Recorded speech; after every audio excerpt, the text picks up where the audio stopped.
ជំរាបសួរអ្នកនរគ្នាសូមស្វាគមន៍សាថ្មីមកកាន់កម្មវិធី Gangster Secret ហើយកម្មវិធីរបស់យើងគឺបង្កើតឡើងគ្រាន់តែជាកម្មវិធីកម្សាន្តហើយអ្នកនរគ្នាក៏អាចចែកម្លែករឿងដែលទុកក្នុងចិត្តក៏ដូចជា confession រឿងទុកវិបត្តិដែលអ្នកនរគ្នាពិបាករកកន្លែងបញ្ចេញអាចបញ្ចេញនៅទីនេះបានព្រោះយើងរក្សាឯកជនភាពជូនពុកម៉ែបងប្អូនបាន 100% តែម្ដងដោយអ្នកនរគ្នាបើសិនជាតាមដានទស្សនាកម្មវិធីរបស់យើងដឹងហើយភ្ញៀវកិត្តិយសចូលរួមជារៀងរាល់សប្តាហ៍តែងតែមានសលៀមពាក់មានស្បែកជើងស្រោមដៃ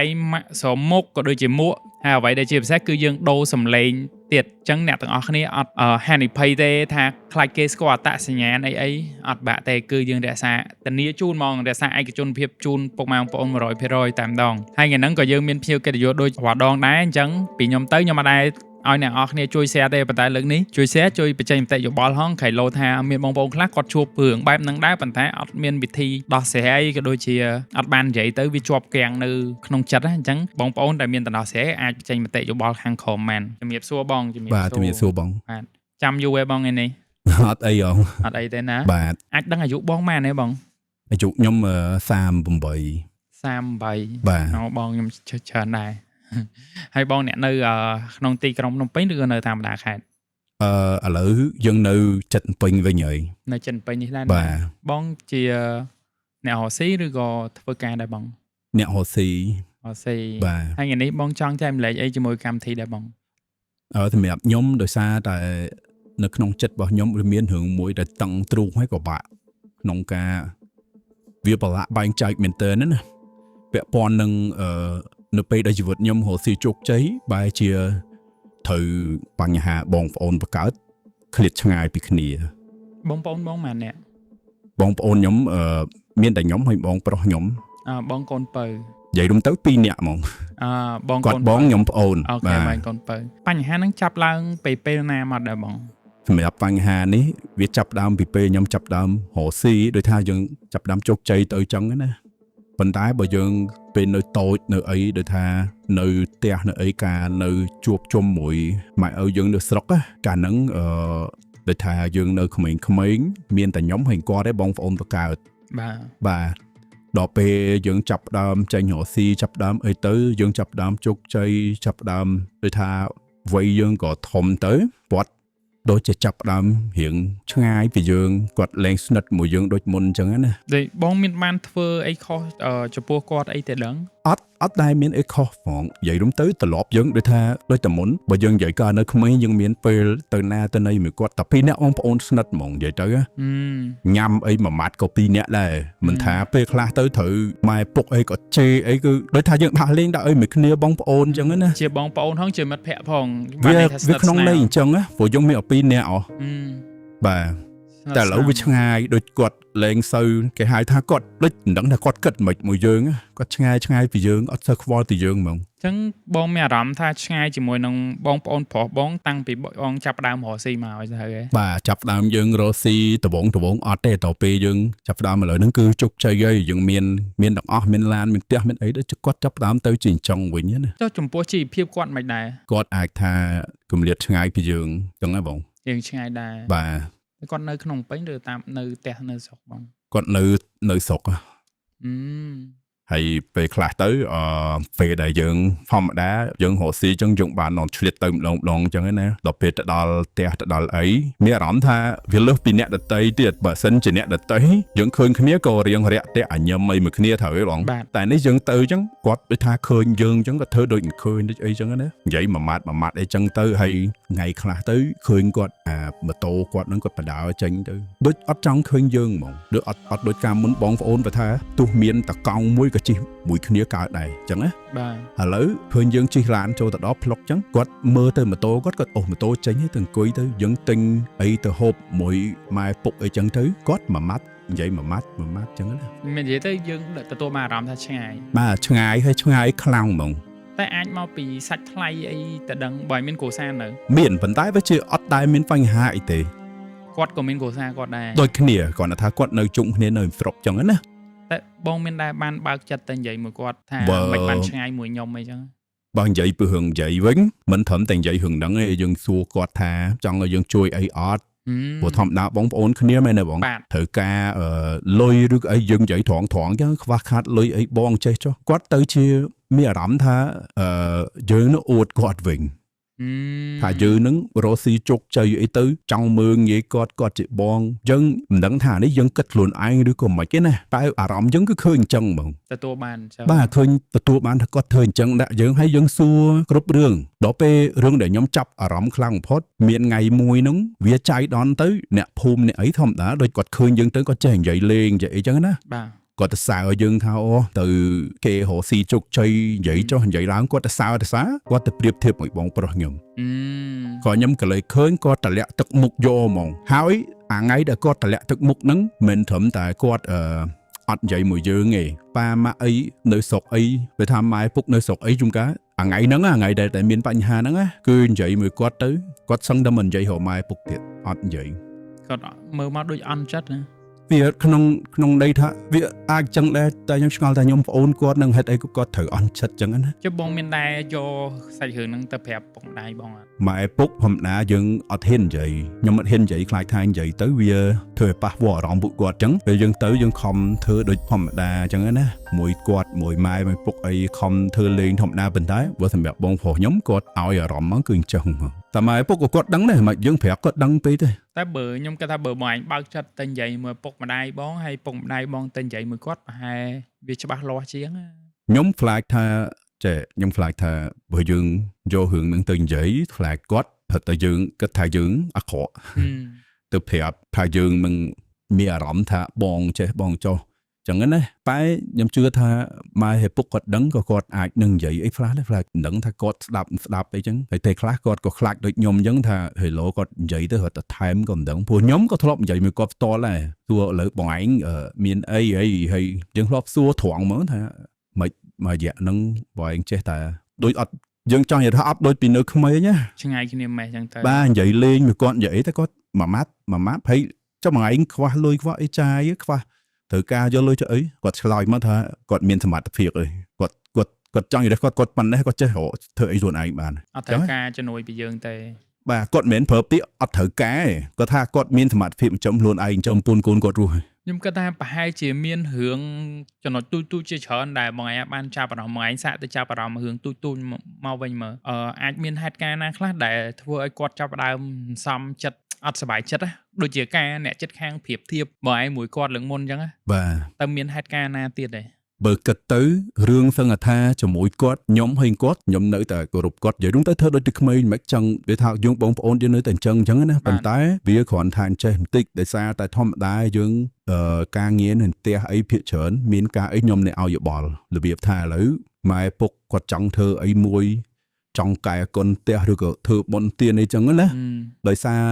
ណាមួយបងយើងគិតថាចេះយើងឲ្យយោបល់ទៅដើម្បីឲ្យធ្វើឲ្យល្អឲ្យត្រូវអីទេចឹងណាហើយណាមួយយើងមានលុយយើងអ្នកចាញ់មុខចាញ់អីចឹងណាហើយចុងកាលខ្ញុំធ្លាប់មានរឿងមួយទៀតដូចបងខ្ញុំគាត់របៀបថាគាត់ចង់ធ្វើនេះនៅផ្ទះចឹងណាដល់ពេលគាត់ចង់ធ្វើទៅខ្ញុំយើងចង់ជួយគាត់ធ្លាប់ចឹងណាហើយយើងធ្លាប់ជួយម្ដងទៅហើយយើងប្រាប់ទៅគាត់ធ្វើតាមហើយដល់ពេលមានអារម្មណ៍ថាដល់ពេលពុកម៉ែអីភាគច្រើនគាត់ស្ដាប់យើងច្រើនតែមកបងរៀងប្រៃជាងបាទខ្ញុំខ្លាចថាដល់ពេលខ្ញុំក៏គិតឃើញចំណុចហ្នឹងមួយទៅដល់ពេលបងសួរចឹងណាខ្លាចលោថាយើងប្អូននេះចេះជាងបងដល់ពេលចឹងគាត់អត់គិតថាយើងអត់ឲ្យតម្លៃគាត់តែពិតយើងអត់ដែលគិតចឹងទេព្រោះធម្មតាបងប្អូនយើងឃើញខុសថាខុសត្រូវថាត្រូវហើយមាននឹងអីត្រូវកែកុនមាននឹងអីត្រូវសម្រេចដែលយើងគិតថាត្រូវយើងភាសាគ្នាគ្រួសារយើងមិនចេញយោបល់អញ្ចឹងហ៎បងបាទតែភាគច្រើនអ្វីដែលយើងនិយាយទៅគឺម៉ែពុកអីគាត់ស្ដាប់ទទួលយកបានជាងបាទខ្ញុំសង្ស័យឲ្យចំណុចហ្នឹងដែរចាំមិនន័យថាគាត់តែងតែប្រៀបធៀបខ្លួនគាត់ជាមួយនឹងបងរហូតបាទតែយើងអត់ដឹងថាអញ្ចឹងមែនហើយមែនតែដូចថាមើលវាចៃដន្យតែថ្ងៃដែលអ្នកនៅចិត្តខាងអីគេនិយាយអញ្ចឹងផងឃើញគាត់តម្លាក់ទឹកមុខភ្លាមហើយគាត់លែងនិយាយស្ដីហ្មងតាមអាម៉ាត់មិននិយាយផងតតាំងនឹងមកហើយពេលខ្លះគាត់ធ្លាប់ចេះទៀតធ្លាប់ជុំគ្នាអញ្ចឹងគាត់ធ្លាប់មានមួយម៉ាត់ដែរតែគាត់មិននិយាយអីធ្ងន់ទេគាត់ថាសួរវាមិនបាច់សួរខ្ញុំយើងនេះហ្នឹងគាត់និយាយថាសួរវាទៅមិនបាច់សួរតែអញ្ចឹងខ្ញុំក៏យកចាប់អារម្មណ៍ព្រោះថាបងប្អូនគ្នាបាទតែដល់ពេលយូរទៅមានអារម្មណ៍ថារៀនណែនធុងណាណែនធុងហ្មងនិយាយទៅដល់ពេលឥឡូវហេតុការណ៍ទាំងអស់ហ្នឹងយើងសរុបដឹងរឿងថាប្រហែលជាគាត់ប្រៀបធៀបខ្លួនគាត់មួយបងអីចឹងទៅតែបងឯងមាន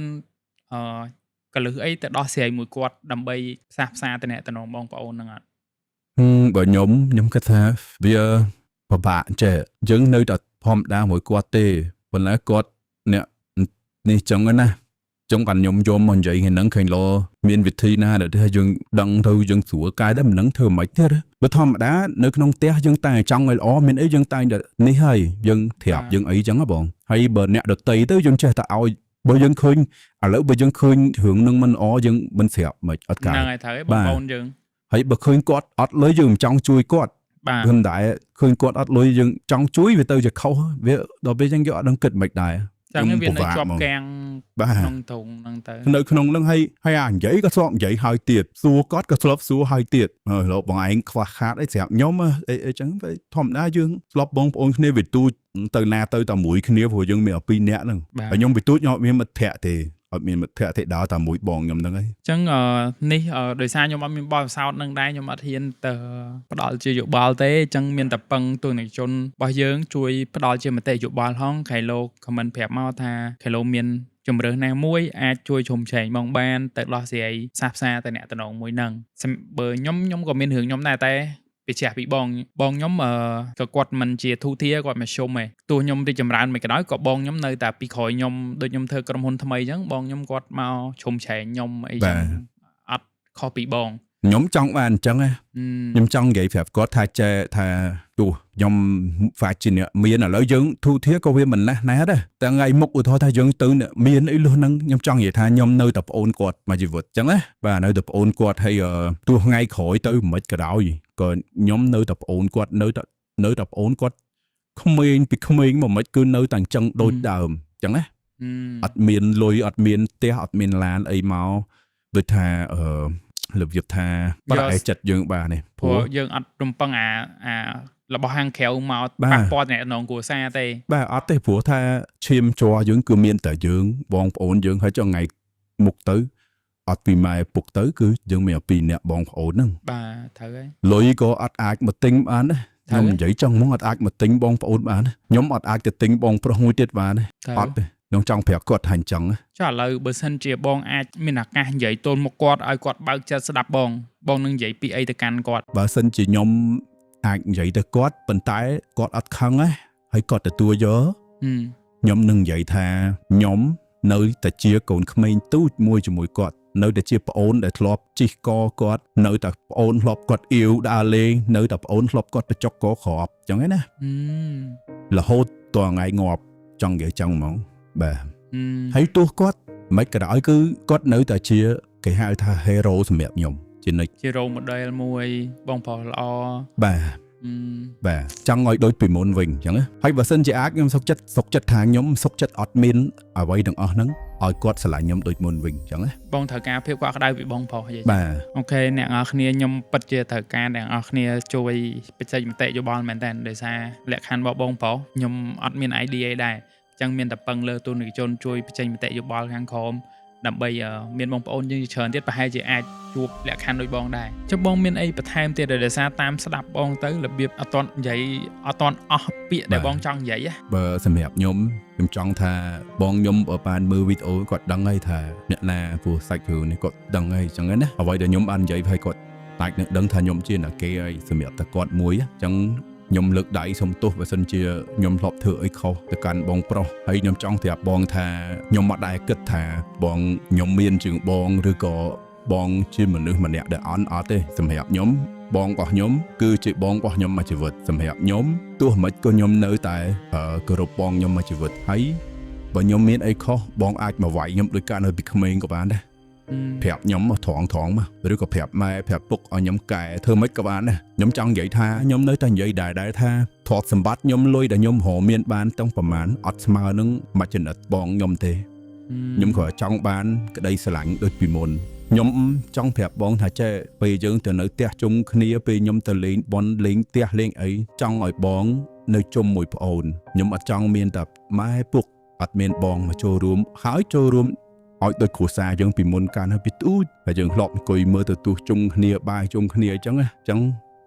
សង្ឃឹមថាបងនឹងលើកលែងព្រោះខ្ញុំជឿថាបងប្រកាសជាអន់ចិត្តចំណុចណាមួយហើយតែខ្ញុំនិយាយឲ្យបងផ្ទាល់វាអត់បានក្បោះក្បាយអញ្ចឹងណាអញ្ចឹងបើបងបានមើលកម្មវិធីនេះហើយសូមឲ្យបង បើកចិត្តទទួលយកប្អូនឡើងវិញហើយខុសអីមកវាយក៏បានដែរដោយការពីនៅក្មេងអញ្ចឹងណាដូចយើងហប់លេងមួយគ្នានៅក្មេងអញ្ចឹងបងចង់បានអីប្រាប់មកដូចខ្ញុំនិយាយអញ្ចឹងថាទ្រព្យសម្បត្តិខ្ញុំអត់ស្មើមកចំណិតបងទេអរគុណច្រើនបង អរគុណច្រើនបងអរគុណសម្រាប់ពេលវេលាដ៏មានតម្លៃហើយនឹងភាពក្លាហានសម្រាប់ចូលរួមកម្មវិធីអ្នកនរគ្នាសម្រាប់អេពីសូតនេះវាត្រូវមួយសាច់រឿងខ្ញុំតែគ្រាន់តែប្រឆេះណាស្ដាប់ខ្ញុំថាខ្ញុំតែប៉ិតខ្ញុំមនុស្សសណាខ្ញុំមានបងប្រុសជួយជុំជ្រែងខ្ញុំតាំងពីដើម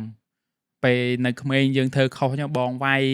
ដល់ពេលខ្ញុំចេញរកស៊ីពី business មួយទៅ business មួយបងប្រុសខ្ញុំជុំជ្រែងខ្ញុំរហូតអានេះគេធ្វើចេះមួយចុះពីរអានេះចុះមួយចេះពីរចឹងរហូតចឹងមានអារម្មណ៍ថាខ្លួនឯងមានសណាងពេលដែលបានស្ដាប់សាច់រឿងបងហើយខ្ញុំតាំងពីធ្វើ Gangster Secret មកខ្ញុំពេញចិត្តអេពីសូតនេះជាងគេហ្មងនិយាយចេញពីចិត្តបាទមានអារម្មណ៍ថាខ្លួនឯងមានទទួលបានភាពកក់ក្ដៅពីបងប្អូនបាទហើយក៏សង្ឃឹមថាអ្នកនរគ្នានឹងទទួលបានភាពកក់ក្ដៅពីបងប្អូនពីឪពុកម្ដាយពីអ្នកជំនាញខ្លួនហើយបើសិនជាអ្នកនរគ្នាមានកង្វល់ដោយបងប្រុសក៏អាចមកចូលរួមចែកម្លែកបានហើយបើអ្នកនរគ្នាធ្លាប់មានបទពិសោធន៍ហើយដោះស្រាយវាបានហើយក៏អាចបញ្ចេញមតិយោបល់ដើម្បីឲ្យគ្នាយើងជាច្រើនទៀតដែលគាត់ទស្សនាកម្មវិធីបានដឹងបានឮហើយជាពិសេសទៀតគឺមានតែដោះស្រាយ